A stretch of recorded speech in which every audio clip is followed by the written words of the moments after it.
Okay, all of you should have received a chart, and this chart is a picture of things that you should have seen and remembered from our first night together.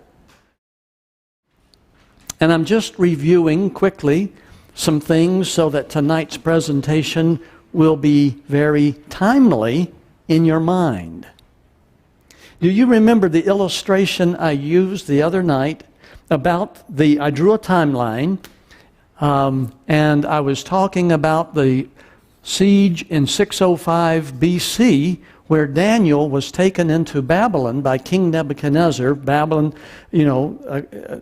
Israel had gone into apostasy, and God sent Nebuchadnezzar to take Israel, and so that Jerusalem and the land would be vacated.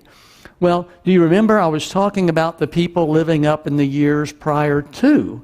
And finally the time came for God's judgments, and the people who are living at this time had no idea of what was about to take place. They had no concept of what God was about to do because they weren't listening to God. And as it was in the days of Noah, they had no idea, Jesus says, that the time had come for the rain to fall. But if you go to Genesis 6, you'll find that God established the timing at the very beginning. He said it will be 120 years, and then the rain will fall.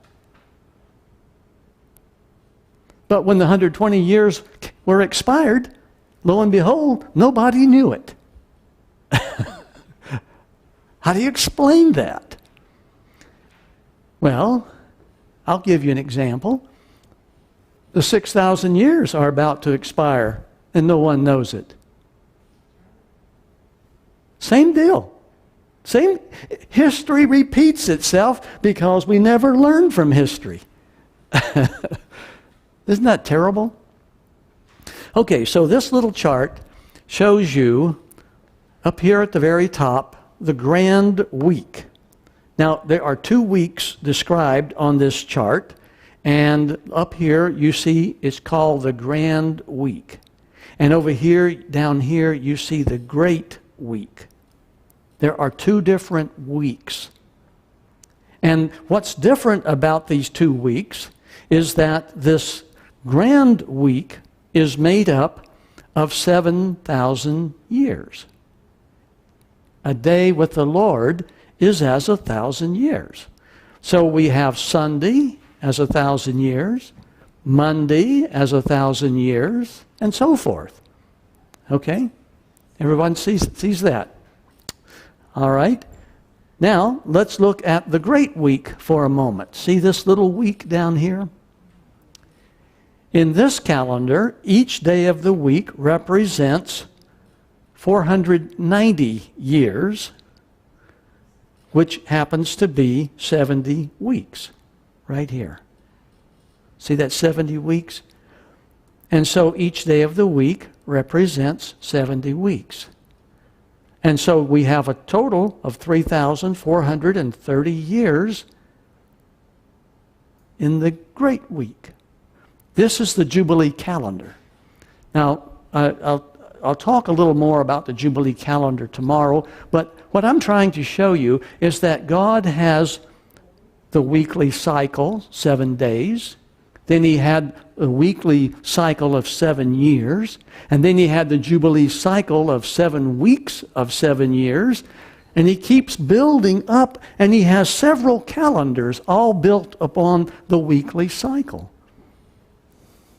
So the end result is that we have a calendar which shows us and reveals to us God's timing. And He did this from the beginning because He knew from the beginning where the end would be.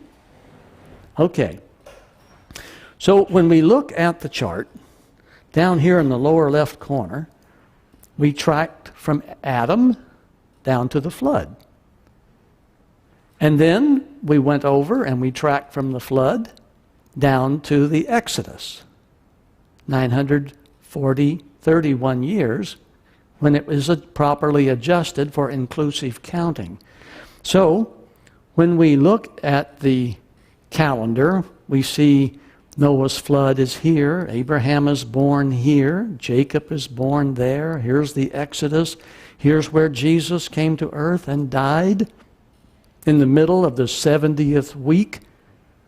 And then we see the Jubilee cycles ending in 1994, and here we are, we're living just before the 7th and Sabbath millennium is about to begin, when earth will get its rest. We're living in this little area right here. Making a mess of the screen, aren't I? Right there. There's where we are. And you'll notice I have the word delay written here. And this delay indicates that we are living at the time when God's angels are holding back the four winds of his wrath. We'll talk about that a little bit later. But I just want you to see, for right now, this delay is where we are living. And we've been in this delay since 1994, as I understand it. Let me show you the Bible text so that you can understand what I'm talking about on the delay.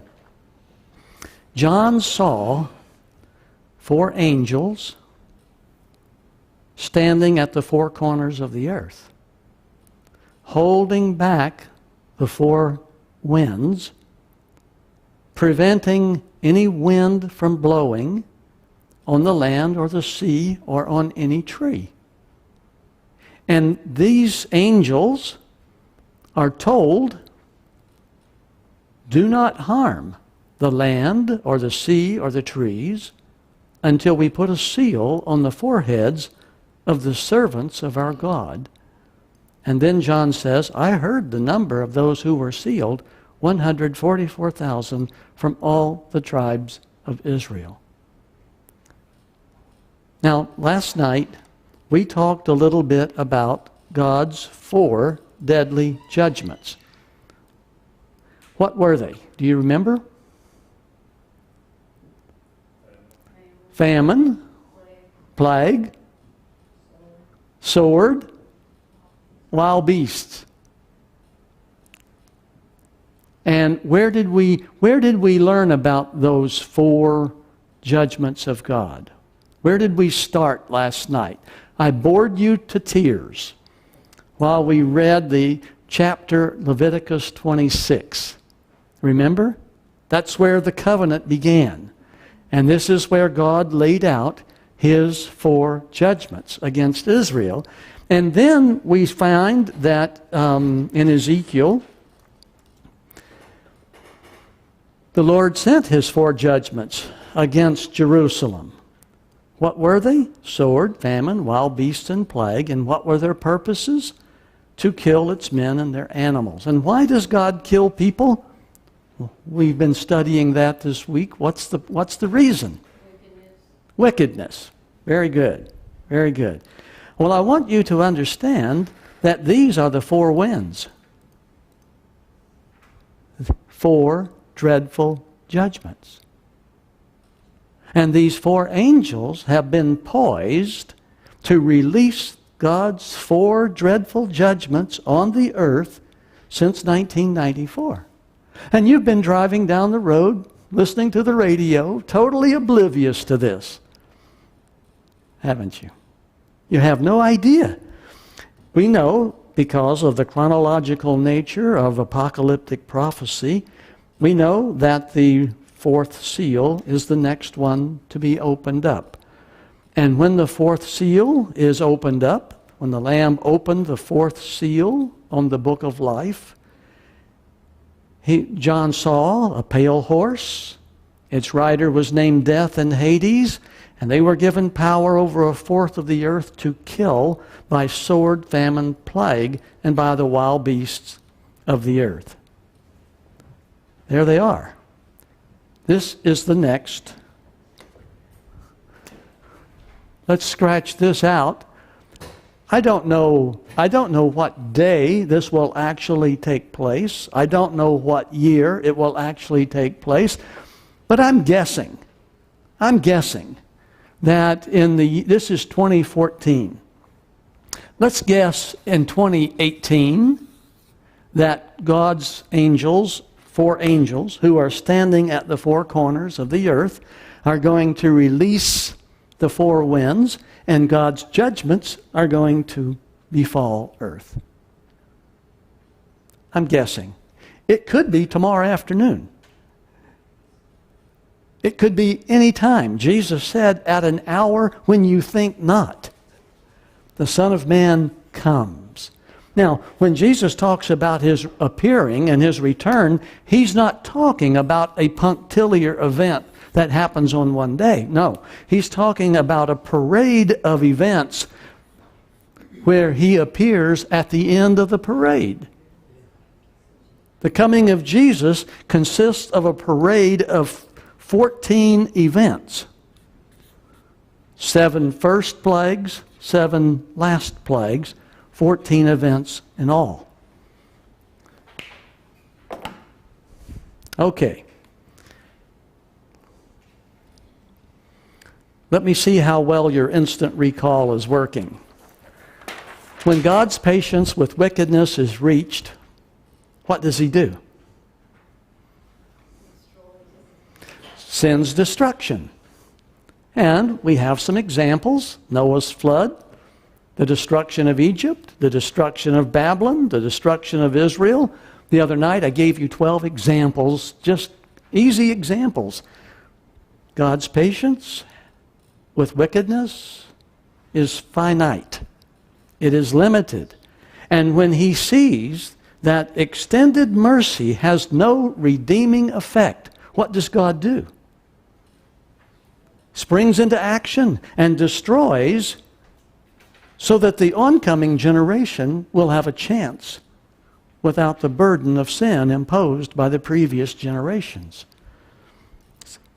What are his 4 dreadful judgments? We've just discussed that. Sword, famine, plague, and wild beasts. And I read to you from Ezekiel 14:21. God calls these 4 my 4 dreadful judgments. And what does he do with them? He kills men and animals. Okay, here's a thought question. Yes or no? You have to answer this. God is justified in the eyes of the holy angels when he destroys a wicked generation for the benefit of oncoming generations. Yes. Yes, God is justified. A God of love is justified. Notice here, I'm going to jump forward. Here we are today, and let's suppose here are the 7 first plagues, and let's suppose here are the 7 last plagues, and let's suppose here is the second coming. Jesus appears at the end of these 14 events. And I'm jumping on this text down to the 3rd bowl, which occurs right here. Okay? Revelation 16:4, we're at the 3rd bowl. The 3rd angel poured out his bowl on the rivers and springs of water, and they became blood. This means the wicked will be drinking blood. There will be no water for the wicked to drink. It will all be blood. Verse 5, then I heard the angel in charge of the waters, the angel who had just done this, turned everything to blood. He says to God, you are just in these judgments. You are justified in what you're doing. You who are and who were the Holy One, because you have so judged. Verse 6, for they have shed the blood of your saints and prophets, and you have given them blood to drink as they deserve.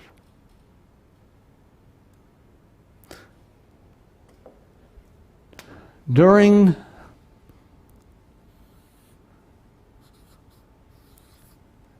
the 7 first plagues, a time is going to occur where Babylon and the devil's forces are going to kill a third of mankind. Now, I'm not talking about God killing a fourth of mankind. I told you it would get worse tonight before it gets better. What I'm saying to you is that the population of Earth, by the time Jesus gets here, is going to be less than 50% of what it now is. Let me explain. Let's suppose there are 7 billion people on Earth today. Number's actually a little larger, but let's just use this one. If God takes out a fourth, 1/4 of 7 is 1.75 billion people that God kills, that God destroys with the first 4 trumpets, the first 4 judgments, the first 4 of the 7 plagues, first plagues. When we get to the sixth trumpet and the 5th seal, just ignore those numbers for a moment. They don't mean anything to you. The devil is going to be permitted to kill a third of mankind. You can read that in Revelation 9. I'm not making this up. And here's what's interesting. Let's take 7. Let's subtract 1.75, and that leaves 5.25 billion survivors. Let's take now a third of 5.25, and wouldn't you know it, it happens to be 1.75. God kills 1.75, Lucifer kills 1.75, and that means the population of Earth is going to be less than 50% of what it now is at the second coming.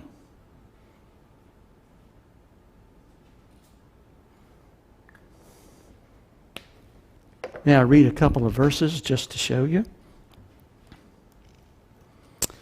Here in Revelation 9, this is when the 6th trumpet, this is when the 6th angel who had the 6th trumpet sounds his trumpet, and the 4 angels who had been kept ready for this very hour, day, month, and year were released to kill a third of mankind. We're talking about right here. This is the 6th trumpet. This is the first 4 trumpets. So we get a third of mankind killed here, and we get, whoops,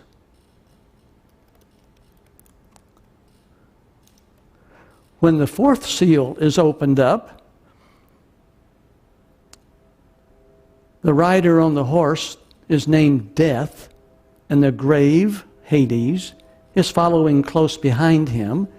And they were given power over a fourth of the earth to kill with God's 4 deadly judgments: sword, famine, plague, and by the wild beasts of the earth. So here's a fourth. Here's a third of the surviving, which happens to be the same numbers. And when you add them together, you get 3.5, which means, counting for other attrition, less than 50% of the population of Earth today will be alive when Jesus returns. Rather sobering thought. You don't hear this, do you, in church? You don't hear pastors talking about this, do you? It's a shame. The reason that I'm talking about it, I'm not trying to scare you. I'm not trying to alarm you. Not at all. I'm trying to tell you what God is about to do. And so by having you understand why He does what He does, you will not be afraid. You will not abandon your faith in God. Your confidence that you will believe when you see, because you know it was predicted in His Word, and when you see it, you will You won't be blown away. Just the contrary. You will know God is doing exactly what He said He was going to do. I read it with my own eyes. I see it in His Word. If I perish, I perish. But that's okay. We'll talk about that too in just a little bit. All right. The reason that what I'm trying to say is that when this third bowl is poured out on the wicked, this is during the 7 last plagues, these people who are going to be forced to drink blood, why are they forced into drinking blood? What does the Bible say? Let's go back to Revelation.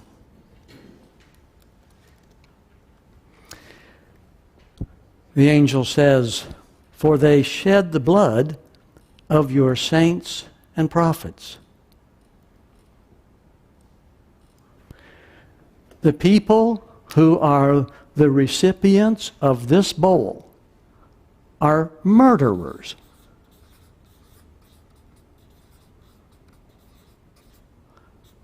And so God says, they want blood?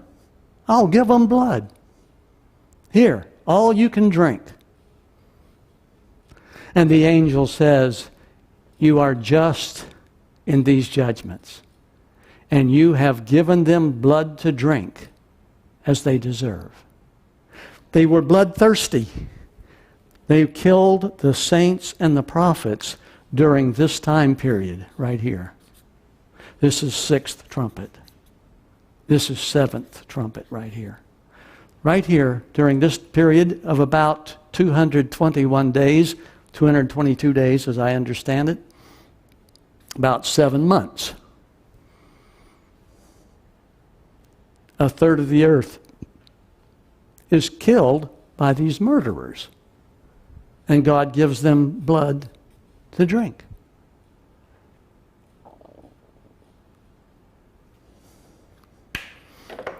All right.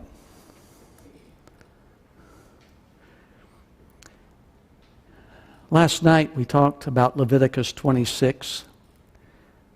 God and Israel entered into a bilateral, a two-sided covenant, and God promised many, many blessings, and He also promised many, many curses. And after 700 years of dealing with a wayward and rebellious Israel, Ezekiel 5 tells us that God killed 2/3 of His own people and sent the rest to Babylon for 70 years. I'll show you the verse. Ezekiel 5:9. This is God speaking to Ezekiel, through Ezekiel, to His people. And God says, because of all your detestable idols, I will do to you what I have never done before and will never do again. Therefore, in your midst, fathers will eat their children, and children will eat their fathers. What does that mean? Famine.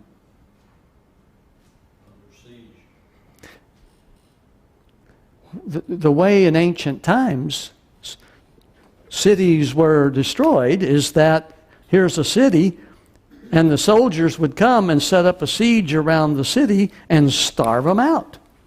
And in order to survive and in order to keep alive, they would eat the bodies of the dead who died from malnutrition. And the promise, remember, famine is one of the 4 judgments. Right? So, God is saying, therefore, in your midst, fathers will eat their children, and children will eat their fathers. I will inflict punishment on you and will scatter all your survivors to the winds. Therefore, as surely as I live, declares the sovereign Lord, because you have defiled my sanctuary, my temple, with all your vile images and detestable practices, I myself will withdraw my favor. I will not look on you or with pity or spare you. Here's the death sentence. A third of your people will die of the plague or perish by famine. What are these two judgments? Plague and famine. That's 2 of the 4, right? So a third of your people will die of the plague or perish by the famine inside you. That is, inside the city of Jerusalem. A third will fall by the sword outside your walls. There's the third judgment. And a third I will scatter to the winds and pursue with drawn sword. So God destroys 2/3 and scatters the remaining third. Then my anger will cease, and my wrath against them will subside, and I will be avenged. And when I have spent my wrath upon them, they will know that I, the Lord, have spoken in my zeal. Now I have a thought question. Yes or no? Israel's response to God's covenant determined Israel's future. Yes or no?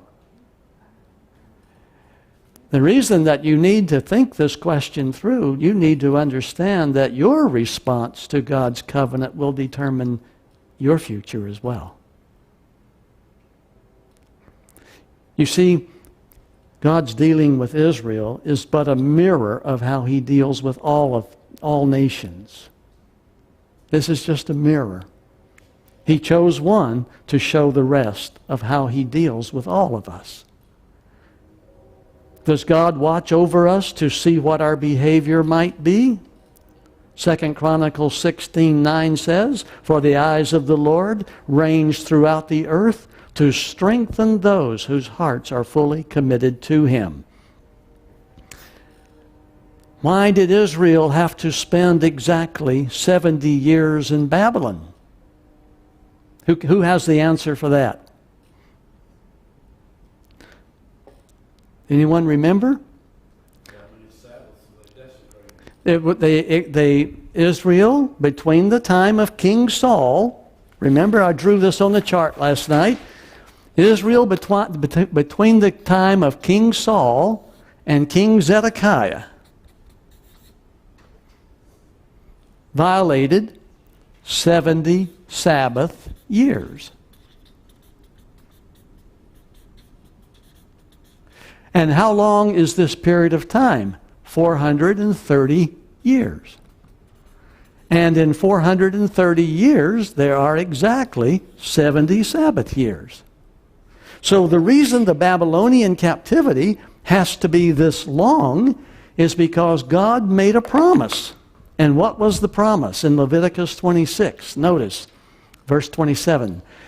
If in spite of this, that is milder punishment, you still do not listen to me, but continue to be hostile toward me, then in my anger I will be hostile toward you, and I myself will punish you for your sins 7 times over. Notice, now this is 700 years before it happened. I will scatter you among the nations, and will draw out my sword and pursue you. Your land will be laid waste, and your cities will lie in ruins. Then the land will enjoy its Sabbath years, all the time that it lies desolate and you are in the country of your enemies. Then the land will rest and enjoy its Sabbaths. All the time that it lies desolate, the land will have the rest it did not have during the Sabbaths you lived in it. 2 Chronicles 36:16 says, "But they mocked God's messengers, despised his words, and scoffed at his prophets until the wrath of the Lord was aroused against his people, and there was no remedy." Notice what God did. He brought against them the king of the Babylonians, who killed their young men with the sword in the temple, in the sanctuary, and spared neither young man nor young woman, old man or aged, God handed all of them over to Nebuchadnezzar. In other words, God used Nebuchadnezzar as the destroyer, as a destroyer with the sword to put to death 2/3 of his own people. And then the scripture says Nebuchadnezzar carried to Babylon all the articles from the temple of God and all the treasures of the king and his officials. And then they set fire to God's temple and broke down the wall of Jerusalem, burned all the palaces, and destroyed everything of value. And he carried into exile a remnant who escaped from the sword. And they became servants to him and his sons until the kingdom of Persia came to power. So 2 Chronicles 36 tells us the promise is fulfilled, which God made 770 years earlier. The land enjoyed its Sabbath rests. All the time of its desolation it rested until the 70 years were completed in the fulfillment of the word of the Lord spoken by Jeremiah.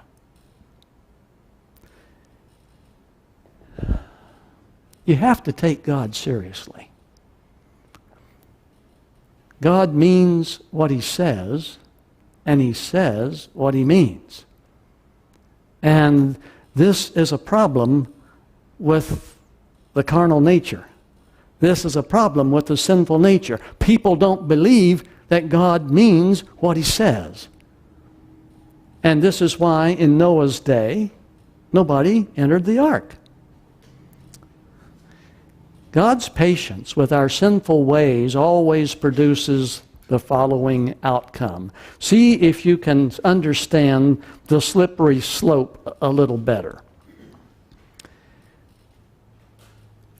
Indifference and carelessness about sin in one generation is the seedbed for arrogance and blasphemy from the next generation.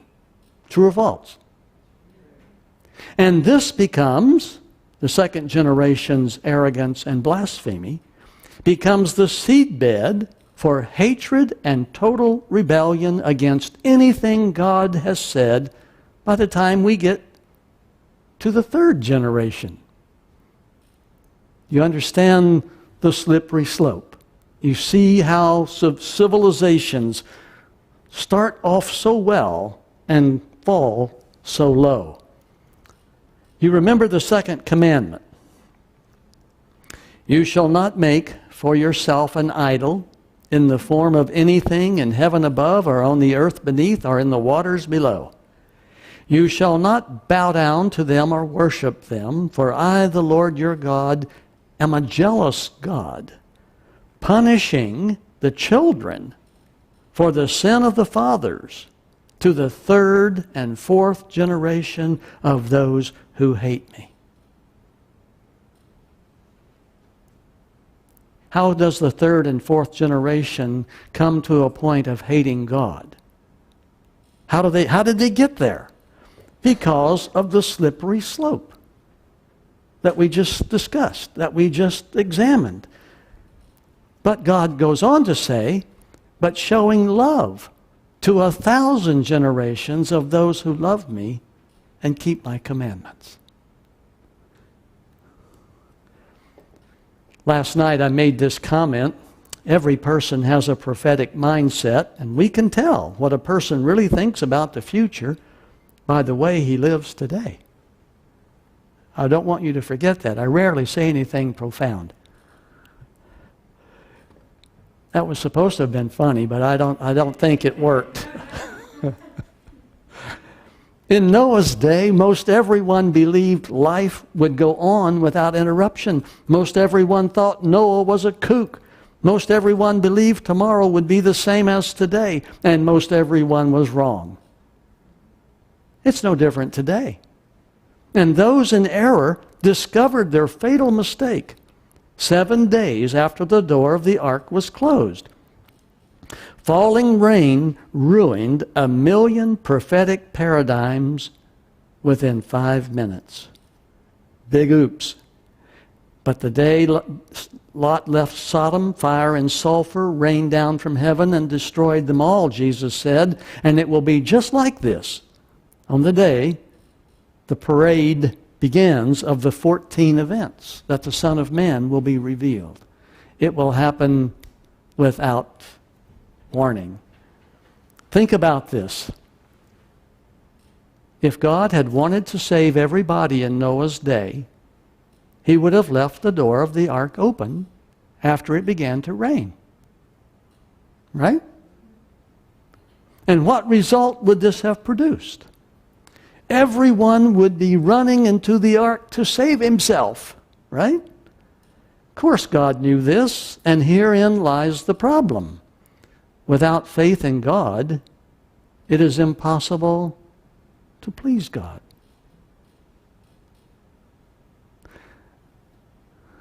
God chose to save only the faithful, only those who believed. And that amounted to 8 people. I've heard estimates that the civilization that lived before the flood numbered somewhere between 100 and 500,000 people. I don't know what the reality of that would be, but I do know that no matter how many people there were, 8 is a small number. If God had wanted to save the whole world, He could have just left the door open. And today, what you hear from Christianity at large is that God is anxious to save everyone. Yes, He is, but on His terms and conditions. God isn't interested in saving us on our terms and conditions. We have to meet His terms and conditions. And that's why without faith in God, Hebrews 11:6 tells us it's impossible to please Him. Do you have faith in God and His Word? Do you really believe what He says? Does your faith affect your behavior? The book of Daniel has been unsealed. The time of the end is here, and you need to know and can know what God's plans are all about. And I've attempted to show in simple terms the fairness and love of God, that He's not willing that anyone should perish, as well as the wrath of God against wickedness. That is, He's not willing for oncoming generations to suffer from the degeneracy and decadence of previous generations. So, we have to understand that God deals with humanity on 2 levels, and after we take a short break, we will look at these 2 levels to understand the difference when God is dealing with a nation or a world or an individual. Keeping the 2 levels separate is very important in understanding God's policies and God's ways. Let's take a break. There's water here. The restrooms are there. And we'll resume in about 10 minutes.